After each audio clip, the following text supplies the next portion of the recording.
Welcome back to the Deep Dive. We love to get your suggestions for topics. And this time we're diving into something you sent us, Oh, wow. an audio file titled 2017 Fake Rapture, Alien Invasion Evidence Project Blue Beam, must watch .1.mp3. Catchy title. It is. And, well, this audio file presents a theory that you might find pretty out there. I'm intrigued. Get this, a potential fake rapture, Oh, wow. orchestrated using something called Project Blue Beam to usher in a new world order. Okay, so we're dealing with some pretty interesting concepts here. Yeah, and the speaker in this audio file seems to genuinely believe in this theory, weaving together scripture, personal experiences, and observations to make their case. It's always fascinating to see how people construct these narratives. It is, so let's unpack it, shall we? Let's do it. The speaker starts by anchoring their theory to the biblical Feast of Trumpets, suggesting it as a possible time frame for the rapture. Okay, so right off the bat, we're dealing with some pretty specific theological interpretations. Yeah, what's interesting here is that even while being fixated on this specific event, the speaker acknowledges the uncertainty surrounding the exact timing of the rapture. Right. It's like they're trying to reconcile a deeply held belief with the ambiguity inherent in interpreting biblical prophecy. Exactly. It's like they're saying, we know the big event is coming, but even we don't have all the details. But then they drop this bombshell Project Bluebeam. It's like the conspiracy theory equivalent of a plot twist. It is. They claim it's some kind of advanced technology capable of projecting super realistic images into the sky. Like large-scale holograms. Almost. Yeah, the idea of the sky itself being used for deception is incredibly potent. It really is. It plays on very primal fears about manipulation and the erosion of reality. Especially given how fast technology is changing. Think about deepfakes, for example. Oh, yeah. And the growing concern about distinguishing truth from fabrication. Absolutely. And according to the speaker, this Project Bluebeam could be used to stage a fake rapture. I'm trying to picture this. So the sky is filled with images of people ascending. That's the idea, leaving others behind in chaos and doubt. It's a pretty striking scenario. Definitely. And it really speaks to a deep distrust not only of authorities, But also of potential false prophets within their own belief system. That's an interesting point. It raises the question, why would anyone go to such lengths to stage a fake rapture? Right. What would be the goal? Well, the speaker seems to think it's about spiritual control, shaking people's faith and making them more susceptible to manipulation. So it's all part of a larger plan to undermine belief and usher in a new world order? Hostile to their values. Okay.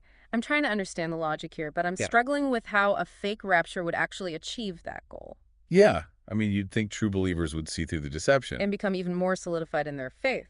Not less. Right. But remember, conspiracy theories often thrive on this idea of a hidden enemy, Working against the common good. pulling the strings from behind the scenes. This narrative can be incredibly compelling. Especially for those already feeling disenfranchised or distrustful of authority. So it's less about the specific mechanics of a fake rapture Yeah. and more about tapping into that deep-seated fear of being controlled or misled. Yes, and it's fascinating how the speaker attempts to ground this fear in real-world observations. Like what?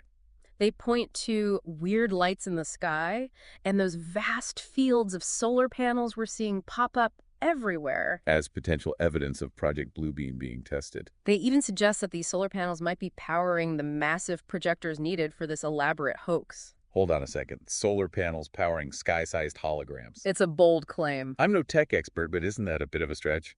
I think it's safe to say that the technology for something like that doesn't quite exist yet. Just how technologically feasible is something like Project Bluebeam? To create the kind of effects the speaker describes, we'd need technology far beyond anything we currently have. Imagine trying to project a hyper-realistic image not on a screen, but onto the sky itself. Visible to millions, perhaps billions of people. Even with cutting-edge holographic technology, we're nowhere near achieving that level of scale and fidelity. And you're right, the logistics of such an operation would be mind-boggling. It would involve countless people, resources, and coordination. Making a cover-up practically impossible. Okay, so if we're being realistic, the technology for Project Bluebeam, as described, simply doesn't exist. It seems that way. So how do we explain the enduring appeal of this theory? I think it taps into a much deeper well of human psychology. What do you mean? We are wired to look for patterns and explanations, especially in the face of the unknown. And in a world that often feels increasingly complex and chaotic, a conspiracy theory, even one as elaborate as Project Bluebeam. can offer a strange sense of order and control. So it's like if you can pinpoint the enemy, even if that enemy is a shadowy cabal, using futuristic technology to fake the rapture. You can at least feel like you have some grasp on what's happening. Exactly, and that sense of agency, however illusory, can be deeply comforting in the face of uncertainty and anxiety. But it's important to remember that these theories, while compelling, often distract us from addressing the very real challenges we face as a society.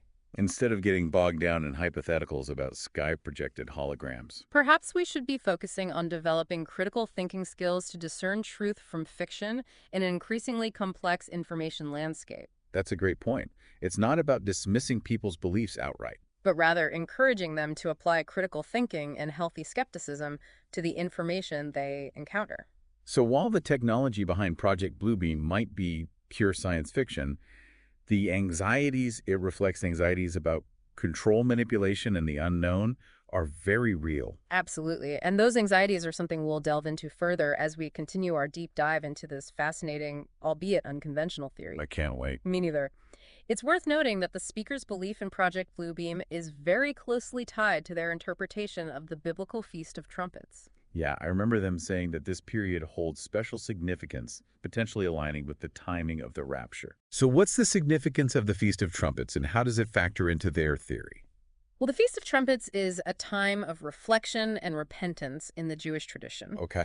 often associated with themes of judgment and the return of a Messiah, and it's seen by some Christian groups as a foreshadowing of the rapture. So the speaker is kind of seeing this biblical event through the lens of their specific beliefs about the end times. Yeah. Connecting into this larger narrative of deception and spiritual warfare. Exactly. And it's as though they're interpreting the Feast of Trumpets as not only a time of spiritual awakening, Okay. but also as a potential window of vulnerability, a time when believers might be particularly susceptible to deception. It's like they're saying, be on high alert during this time. Right. Because that's when the enemy is going to try to pull a fast one. Mm-hmm. But if we set aside the biblical interpretation for a moment, Sure. what about these claims about weird lights and solar panel fields? Do those observations hold any weight, or are they kind of misinterpreting things? Well, it's understandable why someone might see unusual lights in the sky and jump to conclusions, especially if they're already primed to believe in something like Project Bluebeam. So we're talking about things that could be easily explained by, natural phenomena, Yes. military aircraft, or even just hoaxes. Precisely, without concrete evidence or further investigation, it's impossible to say for sure what these weird lights might be. Okay. As for the solar panels, Yeah. it's far more likely that they're serving their intended purpose, Which is- generating renewable energy rather than powering some secret holographic projection system. Right. Remember, large-scale solar installations are becoming increasingly common Oh, yeah. as we transition towards more sustainable energy sources. It's like saying, look, there's a giant metallic bird in the sky. It must be an alien spacecraft. Right. When it's actually just a commercial airliner reflecting the sunlight. Exactly. It's a great example of how our pre-existing beliefs can influence our perception and lead us to draw conclusions that may not be supported by evidence.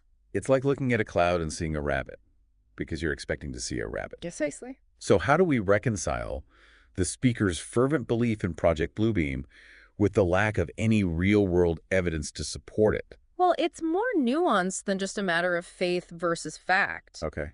Belief systems, especially those deeply rooted in religious convictions, Yeah. can be incredibly powerful and resilient. They offer a framework for understanding the world Right. and provide comfort in the face of uncertainty. Exactly. So even if the evidence doesn't line up, the belief itself can offer a sense of meaning and purpose, almost like a shield against the chaos of the world. You could say that. It's important to remember we're not here to debunk anyone's beliefs. Right. Our goal is to explore the logic behind them, Okay, examine the evidence presented, and encourage critical thinking. that makes sense. It's all about giving our listener the tools to analyze information and come to their own conclusions. Speaking of which, the speaker also mentions personal dreams as evidence for Project Bluebeam. Oh, yes. They even share a dream about a faint cartoonish portal Interesting. and claim a listener had a similar dream.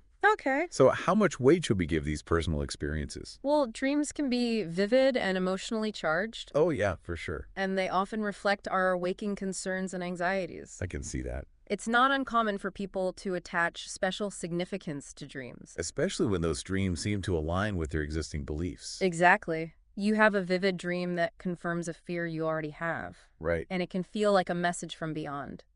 But couldn't these dreams also just be a reflection of their anxieties about Project Bluebeam? Absolutely. It's entirely possible that their subconscious is processing these anxieties and fears through dreams. It's like a feedback loop. Right. The more they believe in Project Bluebeam, the more likely they are to have dreams that reinforce that belief. Exactly. And that's why it's so important to approach these kinds of personal experiences with a critical eye.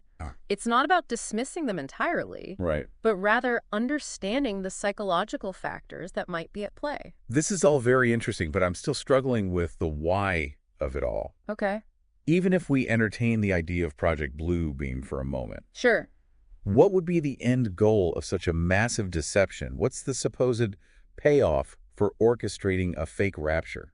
Well, according to the speaker, the ultimate objective is to manipulate and control the population by shaking people's faith, by creating chaos and doubt. Yeah. They believe that those in power could more easily impose their will. So it goes beyond just spiritual control. Then it's about wielding power and influence on a global scale. That seems to be the underlying premise. Remember, this theory taps into a deep-seated distrust of authority figures and institutions, Yeah. a belief that there's a hidden agenda at play. It's like that old saying, just because you're paranoid doesn't mean they're not after you. But even if we grant that there are people in positions of power Yeah. who might want to manipulate the population, Yeah. wouldn't a fake rapture ultimately backfire? Wouldn't it create more resistance and solidify people's beliefs even further? That's a great question, and it really gets to the heart of the paradox inherent in many conspiracy theories. Okay. On the one hand, they present a scenario designed to undermine faith and control the masses. Okay. On the other hand, they often serve to strengthen those very beliefs by creating a sense of shared persecution and a call to action. So it's almost like a self-fulfilling prophecy. Right. The more people believe in the conspiracy, the more likely they are to interpret events through that lens, even if those events have perfectly rational explanations. Precisely. It's a fascinating example of how belief systems can act as filters, Yeah. shaping our perceptions and influencing our interpretations of the world around us. So we've got this theory built on a specific biblical interpretation, fueled by anxieties about technology and control, and reinforced by personal experiences like dreams. Pretty potent mix, It is. even if the evidence itself might be flimsy. Yes. And that's why it's so important to understand the psychological factors that contribute to belief in these kinds of theories. What are the underlying anxieties and needs that these theories fulfill? What makes them so appealing to some people, despite the lack of concrete evidence? That's a great segue into the next part of our deep dive. We've talked about the what and the how of Project Bluebeam, but now let's explore the why. Oh, wait. Why would this theory resonate so deeply with some, and what does it tell us about the broader anxieties and uncertainties we face in the 21st century? We've spent a good amount of time now unpacking this Project Bluebeam theory. You know, the biblical interpretations, the technological claims, Right. and the motivations behind it all. But I keep circling back to this. Okay. If we set aside the idea of a literal fake rapture happening, what deeper anxieties might this theory be reflecting? That's a crucial question. While the idea of sky-projected holograms might seem far-fetched, Yeah. the anxieties underlying this theory are very real and deeply resonant in our current cultural landscape. So what kind of anxieties are we talking about? Well, think about it. We live in an age of information overload where technology is advancing at an unprecedented rate. It can definitely feel overwhelming at times. It's easy to feel powerless in the face of these rapid changes. Right, like every day there's a new gadget, A new algorithm. a new way our data is being collected and used. It can feel like we're losing control, that things are happening around us that we don't fully understand or have a say in. Exactly, and that sense of unease, that fear of the unknown, can create fertile ground for conspiracy theories. Take root. So in a way, Project Bluebeam, even if it's not a literal threat, serves as a kind of symbolic representation of these anxieties. Precisely. It gives a face, however fantastical, Yeah. to these amorphous fears about technology control and the erosion of truth. It's almost a way of like externalizing those anxieties, giving them a tangible form that can be confronted. Even resisted. It's like, if I can pinpoint the enemy, even if that enemy is a shadowy cabal using holographic technology to fake the rapture, then at least I can feel like I'm not completely powerless. That's a great way to put it. It's about reclaiming a sense of agency in a world that can often feel very much out of our control. But isn't there a danger in getting too caught up in these theories? Hmm. I mean, if we spend all our time worrying about fake alien invasions and sky-projected holograms, Yeah. are we missing the bigger picture? That's a valid concern. While it's important to be aware of these theories and understand why they resonate with some people, Yeah. it's equally important to maintain a healthy dose of skepticism and critical thinking.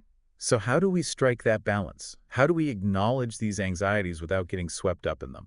It's about cultivating a critical mindset, a willingness to question information, Okay. to seek out diverse perspectives, and to be open to the possibility that we might be wrong. So it's not about ignoring these theories or dismissing them outright, but rather engaging with them critically Right. and using them as an opportunity to reflect on our own anxieties and biases. Exactly. Even a seemingly outlandish theory like Project Bluebeam can serve as a valuable starting point Okay. for a deeper conversation about the role of technology in our lives, the nature of belief, and the importance of critical thinking in an age of misinformation.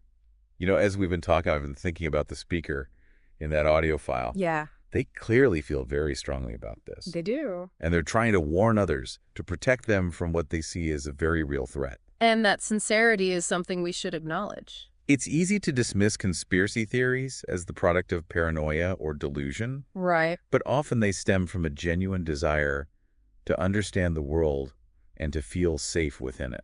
It's a reminder that even when we disagree with someone's beliefs, we can still approach them with empathy and respect. Absolutely. It's about having those difficult conversations. The ones that challenge our perspectives and push us to think more critically. Exactly. So as we wrap up this deep dive into Project Bluebeam, what's the key takeaway for our listener? I think the most important takeaway is this.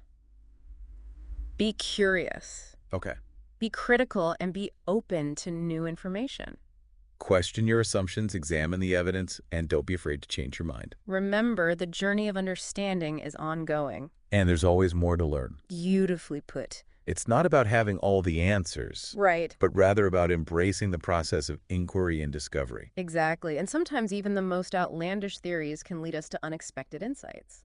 Well, that's certainly been the case with our deep dive into Project Bluebeam. Thank you so much for joining us on this fascinating exploration. My pleasure. And to our listener, keep those sources coming.